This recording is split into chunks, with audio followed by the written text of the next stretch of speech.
It's a pearl day. Welcome, everyone, to another episode of Thrive Loud with Lou Diamond, connecting you to the most inspiring and amazing people that are thriving each and every day.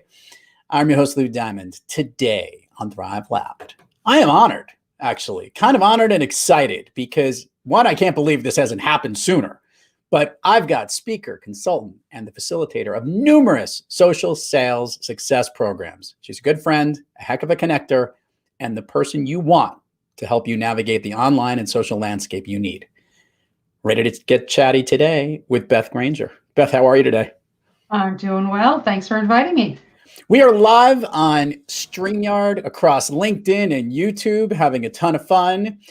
For those who are watching this live feed, we've got green and blue as themes here, very, very on brand for each of our own brands here. So we're representing effectively. And let's catch up a little here, if we could. Share with the listeners, Beth, if you could, first of all, what you've been focusing on of late, because obviously we're all here in this social sphere, if you would. And let's talk a lot about the work that you do so our people can understand what you're all about. What have I been focusing on? So working with individuals and organizations to really embrace the power and use the features within LinkedIn that they might not realize are there. And I'm also quite addicted to Clubhouse and the integration between the two platforms. So we're going to talk about that in a minute. We'll get to that part of the back part. I want to talk about what is going on, and specifically in LinkedIn, because LinkedIn has been a huge component to this particular podcast. Not only the live feed we're doing right here, informing people of new episodes, starting communication channels. And to somebody that's really good at not only helping individuals figure out the way they can look, you help companies as well. Can you share a little bit about the work you do and what it is about this medium that's attracted you from the very beginning? Well, when it's a company, it depends on their needs. Sometimes it's just working with the sales team to help them prospect more effectively or bring their networking that they do onto the platform. Sometimes it's working with the marketing team to develop content for the sales team. Sometimes it's working with the entire organization to be good advocates for the organization and spread the word. Right. So it sort of depends on their needs. And what drew me to it? That's a great question. I don't know if I know. I think social media in general, what I love is the community building aspect of it, being able to find a group of people that have your interest or abilities or disease or anything, right? To find your community, build communities and be part of that. So LinkedIn is just one of those places that does it really well. Let's talk about LinkedIn doing it really well, and also maybe being the most focused, I guess, out of all the platforms because of its business etiquette, I guess, is the right way to think of it, as originally a career resume builder, but it's really become, you don't see people put pictures of their cats or their dogs or their kids across the medium. It's definitely kept a little more professional edge. Do you agree with that? 90-something%. I do see occasionally people pretty much within the past 2 years getting a little bit more personal. Okay. So they might put a picture of something, their family, but then what they're saying about that picture tends to have a business slant. Gotcha. Right? They might be saying, this is why I do what I do, and show their family. Let's talk about one of the things I know you do really well, and that is you help shape the message and branding of somebody's LinkedIn profile better than most. I actually want to start this on the opposite side of this. What are some of the, I don't want to say the don'ts as opposed to the do's and don'ts. I want to talk about some of the things that you see that stick out when you look at someone's profile and say, okay, they've got some interesting information here, but they're not quite connecting it that well. I think our listeners, and just about every one of them has some kind of LinkedIn account, is always looking at how maybe they can make it better. Let's get it from an expert. What do you see when you see things that aren't quite clicking? Sure. There are a couple places to look. The first is your headline, which is the text underneath your photo. If you have, for instance, I always pick on Citibank. I don't know why. If your headline says VP at Citibank, that doesn't tell me anything. Practically everybody at Citibank is a VP. So if you're more clear about what you do and who you do it for, it helps people know whether they want to connect with you, refer you. It just makes it more clear and sets you apart. So that's the first part. The second thing is if you have your own business, you want a business page in addition to your personal profile, even if it's only so your logo shows up instead of that gray box. Right. And that's talking, for those that aren't familiar, that's when you look at somebody's profile and you see their virtual resume is the best way I could describe it, right? And it gives you the links. It makes it look classier, more professional. Okay, let's talk about some things that are just big no-nos. I'm going there. Okay. Give me some things that you have seen that's like, oh no, you just can't do that in LinkedIn. Well, I actually did a webinar called 9 LinkedIn Landmines, Things to Avoid Doing that could hurt your reputation. So my favorites. The first one, and we've all experienced it, and how much do you hate it? So I don't know why people do it. It's the connect and pitch. Oh, it drives me crazy. And I get a lot of it. I get a lot of it for this podcast show, by the way, for people to come on Thrive Loud all the time. So yes, continue. Right. So, and for people, in case they haven't experienced it, although I can't imagine that happening, that's where you connect with somebody that you don't know. And the next thing you get is a pitch for their services in a message. And I've even been seeing people pitch in the connection invite. Yeah. What's with that? Don't do it. Give me some other ones. What other classic ones there in those 9 that you All see? Right. This is one that can cause a debate, and I may actually try to do a debate about it, a friendly debate. Okay. It has to do with automation. And I'm not talking about automation like using a tool like Hootsuite or Buffer to share content. I'm talking about the automation that will look for your ideal prospects based on keywords and geography and all the things that you put in, titles. Look at their profile, send them a connection invite, do a whole chain of communication. Just don't do it. There are no shortcuts to relationships. No. Some of them are pretty hard to tell that it is, but what happens is I have my job title is actually a sentence on my profile. So sometimes I'll get a message and it'll just insert job title, and it sounds so awkward because it puts the whole sentence in, and it's not somebody actually typing it. Oh my goodness. And it's very true, by the way, because I do realize a lot of people have really good descriptors, and there are algorithms that look to send you all of this stuff, but I think it's really important. I've always loved what LinkedIn does, and that is they don't call it you a friend or a follower. It's a connection. And that's actually something that's very much in line with what I'm always about. So I've always found that to be really good. Let's talk about some of the amplified things going on, specifically the one we're doing right now, which is more and more. There are live feeds, more videos, more content, very, very focused to the business community and whatnot. Talk to me about what you've been seeing that you like and things that are really helpful in helping to extend your brand personally or professionally. Well, I love it. I love that there are multiple ways that you can share your thoughts, your expertise, your ideas, your questions.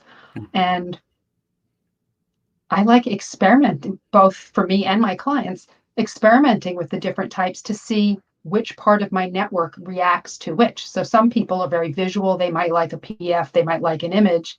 Other people like to read, and so they might prefer to engage with a text post. And of course, I love going live on LinkedIn. Okay, so you mentioned it at the top of the hour. There's other mediums out there. Twitter's hard to navigate through. That's my own personal opinion. I'll say that. And obviously, Facebook has a lot more of that personal component to it. And there's very good uses for that, by the way, as it relates to it. But professionally, of late, not everybody is familiar with it because it's very new to the scene. You want to talk about Clubhouse and maybe a little addiction you have going on with it? I do. So it's still in beta, and it's only for the iPhone at the moment. Right. And it's spreading like crazy among people that I know. I was invited on November 21st, so I've been on it a little over a month. And 2 months. The time we're recording this in late January. Yeah. So an amazing thing to me. If LinkedIn is like networking kind of Yeah. online, this is like being at a conference where you might be in a breakout room and you're talking to the people that you're sitting with and getting to know them. You're raising your hand and speaking to the speakers, or maybe you're the speaker. So you're meeting people and having these conversations. And then if you connect on LinkedIn, you already know them. Right. So for instance, I met somebody in a clubhouse room and they sent me a connection invite. If they had just sent me a connection invite out of the blue, there's this level of suspicion Yeah. almost because of the connect and pitch and that kind of behavior. Why do they want to connect with me? Who are they? But I've already met them and had a conversation. Yeah. So it's just a fascinating thing. I don't know where it's going to go. Like I said, it's still in beta. People are experimenting.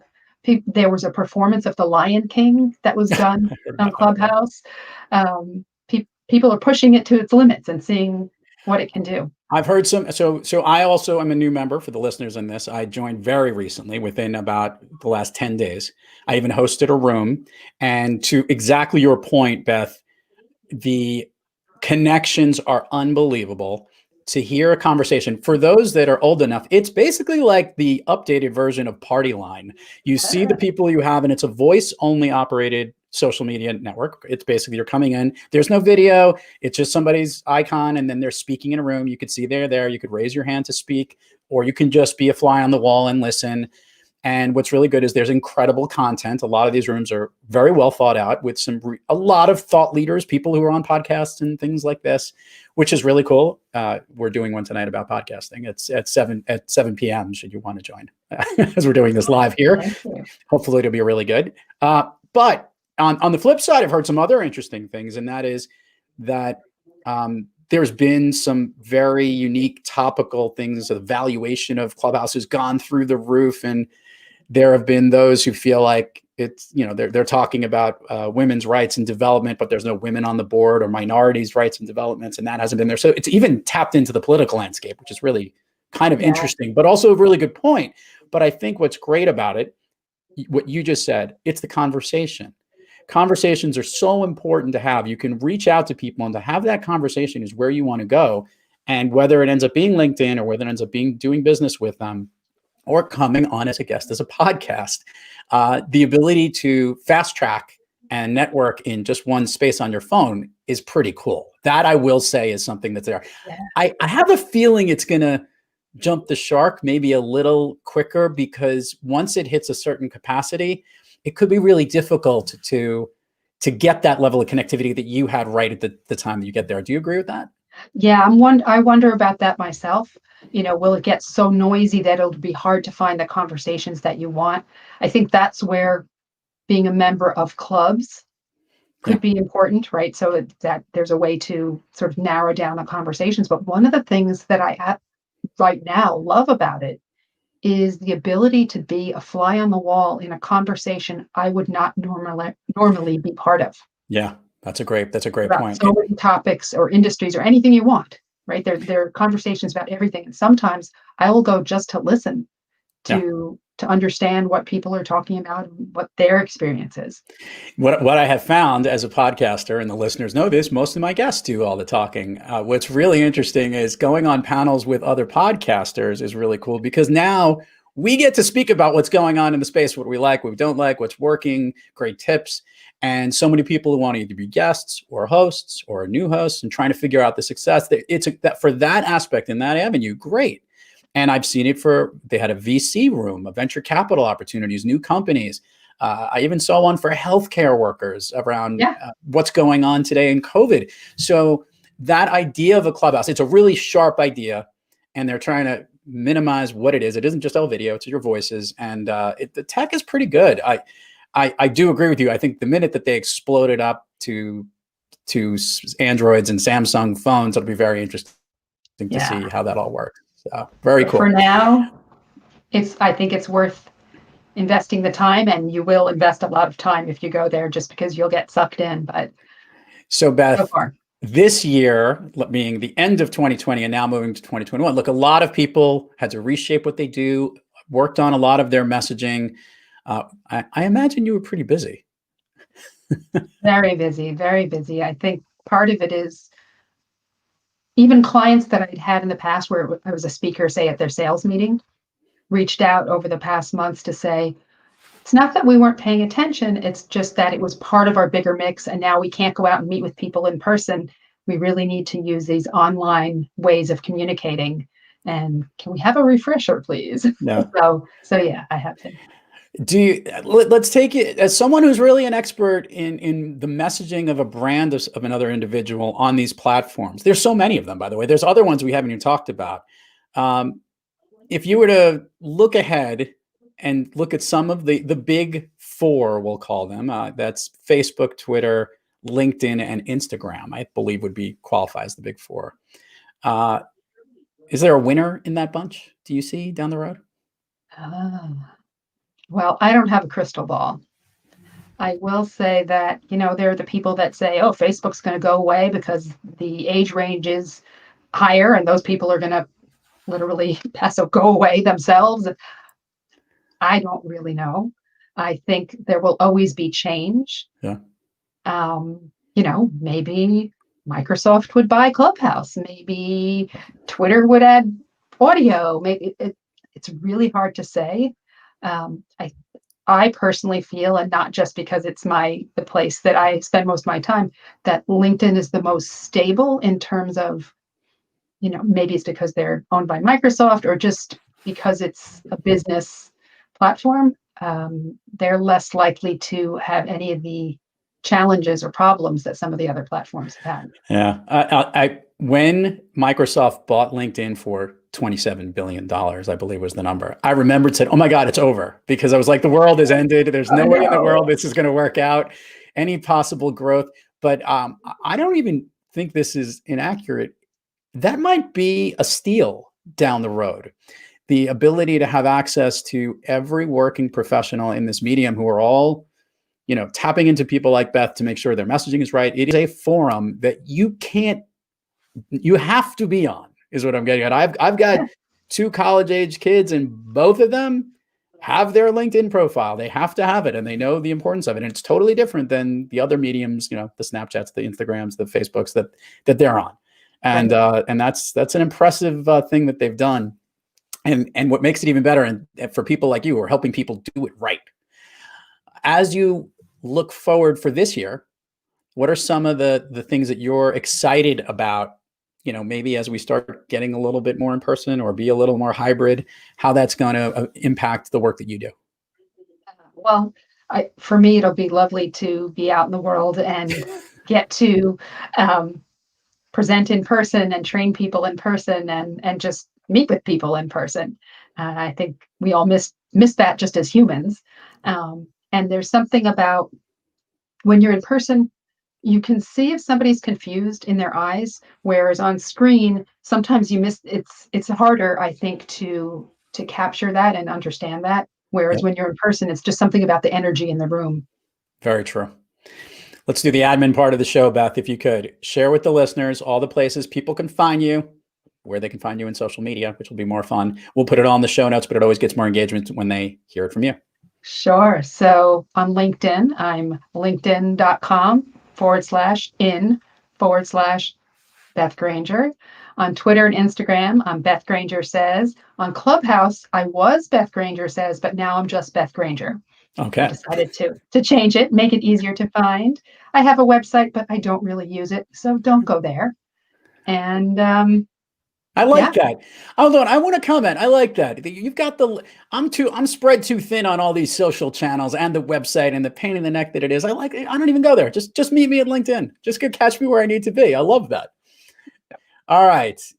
You have not done this yet since you are a new guest on this program, so you're going to have a lot of fun here, Beth. Okay. Beth, we are going to go down Fun Street here on Thrive Loud. And to start things off, we're going to go with our signature question. I have no idea where this is going to go, so I'm very curious. Mm-hmm. Beth, do you have an all-time favorite movie? Yes. What would that be? Charade. It's an old movie with Cary Grant and Audrey Hepburn and Walter Matthau. Why does that movie connect so much with you? I don't know. It's funny. Comedies aren't usually my thing, but something about it. It just, I like it. I don't know why. Beth, this rarely happens to someone who's much of a movie fan as I am. I'm writing this down and I'm going to go see this movie. I'm going to search for Charade because I don't think I've ever heard of it. You just, with that cast alone, I can't believe I haven't, but I'm going to check it out and I will let you know how it goes. All right. So now we're going to do the Fun Street speed round. The way this works is I'm going to ask you something and I want the first thing that comes to your head. The first thing that makes you feel good, that lifts you up, that makes you thrive. Okay, you ready? Yeah. Okay. A song you love to hear or that pumps you up. Yeah, This Is Me from the soundtrack of The Greatest Showman. Gotcha. Favorite food that's not a dessert. Sushi. Favorite dessert. Chocolate mousse. An activity you wish you did more of. Oh. Well, now anything going out in the world. An activity you wish you did less of. Organizing paper. If you could snap your fingers and go anywhere in the universe, where are you? Oh, well, something I didn't tell you because maybe it's my second favorite movie. I'm a time travel fanatic. So I think I would go somewhere forward or back in time just to see what it's like. Is Back to the Future your second favorite movie? It's up there in the top 10, yeah. I'm a big fan of Michael J. Fox for lots of reasons. Spectacular stuff here. The last question I go out there, I guess, if you could host a room or let me make it clear. Let's make it even more fun. If you and I hosted a room in Clubhouse, what would you want the topic to be? I have no idea, but we should do it. Okay. Well, that's something for you to chew on. Some idea, because it'll be a good conversation. I think we could figure maybe. And I got a club, so I have a club now. Beth has a club. What's the club? Give the plug for the club. It's called the club in Clubhouse is called Social Sales Essentials. It's hard to say, but I love the alliteration. Then I guess that would be one of the topics that we do that. I like it. Very cool. Beth Granger. Beth Granger says one of the mediums we need to go where it is. The person you need to know when it comes to connecting and getting the right profile on Message and LinkedIn. Thank you so much for coming on Thrive Loud. Glad we finally did it. Finally. Thank you. So much fun. You got it. And to all listeners out there, thank you for joining us. And until next time, keep thriving onward and upward. And remember, be brief, be bright, be gone.